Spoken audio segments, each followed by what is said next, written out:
So we've all seen the action pictures of professionals at Impact in magazines and on Sky TV and so on.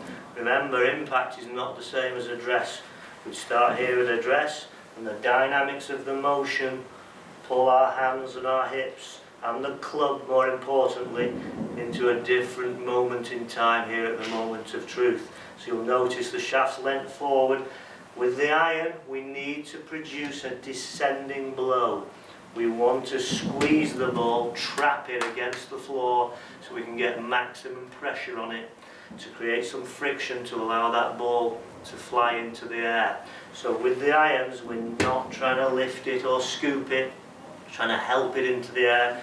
We need to sequence the swing sufficiently to allow us to get that correct impact and squeeze it down. Ideally, we want the lead arm here in line with the shaft at impact, although it won't start this way at address.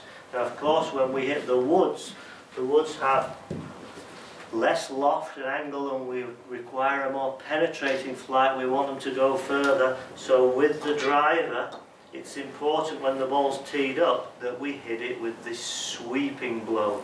And we're starting with the ball further forward in our stance. That's immediately going to encourage us ideally to hit it on the way up as opposed to the way down. The correct tilts in your setup, and then making sure you're visualizing sweeping it, so we're going to get the club to brush that ball off the tee peg. We're actually going to explain in a little bit more detail with this little board and show you what actually happens at impact. Okay, so I've just alluded to the fact that the angles of approach for an iron to get the best strike on it are slightly different than that of a wood. With the iron, because the ball sat on the floor and the design of the club and the loft on it, we ideally need to hit that ball with a descending blow. It's only slightly descending, so on tour 4-point-odd degrees with a mid-iron, 6 or 7 iron. So this blue line here would represent that slightly steeper angle of attack. The club's coming down. Notice how the shaft's leaning forwards. That allows the club to still keep going down, and we'd compress the golf ball against the floor and the club face, and that would make it elevate. And notice the shaft still leaning, and then would carry on up. So the low point of the arc is happening here, ideally in front of the golf ball. That's where the divot is taken with a good strike, and when you hit your best shots. Of course, it's not compulsory you take divots, but they really are an effect of delivering the club correctly. And again, there's a lot of research and a lot of detail gone into it of exactly when the moment the club hits the ball and the turf and interacts with it. But really, if we can get this club descending and squeezing the ball, rather than you trying to help it or lift it or help it in the air, you'll find you'll get a much better strike on it. Of course, ideally, although the big three things we've talked about, the path, the face rotation and the angle of attack, they also have got to happen ideally in conjunction with a couple of other things. We want to be hitting the ball in the centre of the face, and we want to be doing it repetitively at speed. Now with the driver and the woods, of course, the ball's teed up.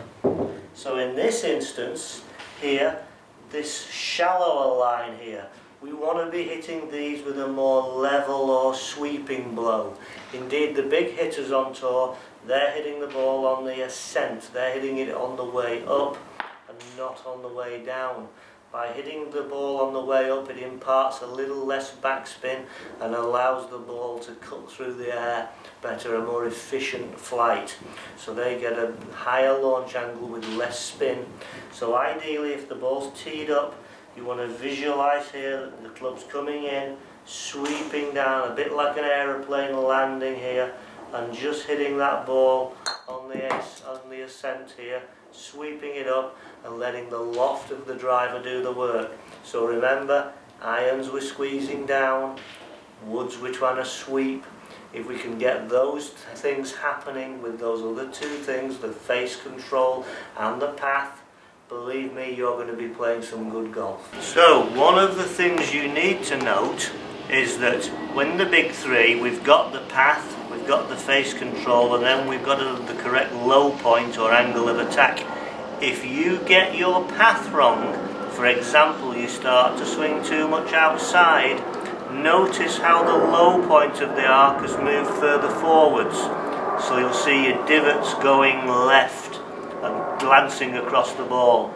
If you twist your arc too much from the inside, notice now how the low point has moved back behind the ball, causing these fat shots. So remember, you also need to get your path right to allow the low point and your divot, if you're hitting an iron, to occur in the right place, and if you're hitting a wood, so you're sweeping it on the way up. So the path is definitely interconnected to your angle of approach.